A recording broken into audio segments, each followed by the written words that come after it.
ตอนนี้ก็มาเที่ยวเมืองลาวพี่น้องก็ข้ามมาทางอัน2 เมกอำเภอสิรินธรเนาะก็บ่ได้มาหลายปีแล้วโอ้ยอีหยังเขาก็เปลี่ยนไปเบิดข่อยมานํหาตลาด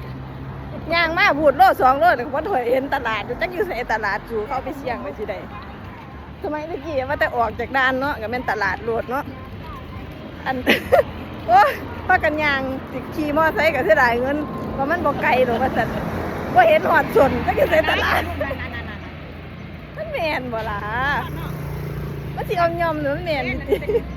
โอ้พี่น้องเอ้ยจะไปมันเปลี่ยนไปหลายเด้อบ่ได้มาโดนแม่อันก็สิคือว่ามันสิคือสมัยตะกี้นั่นนะตลาดเมืองลาวฝั่งลาวน่ะขายของปลาของหยังน่ะแม่โอ้ย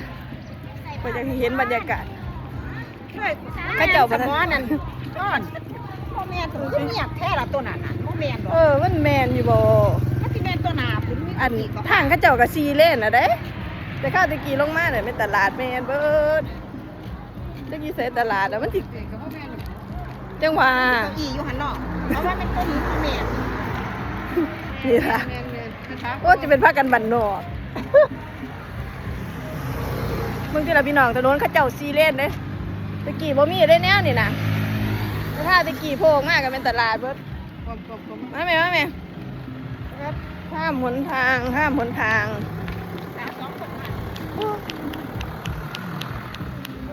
ขึ้นมาเป็นตลาดพี่น้องโอ้ไผสีม้านี่กะขั้นตอนเอกสารนี่ก็ยากกว่าเก่าเด้ค่ะอันตกไปสแตมป์หลายหม่องหลายที่ตรง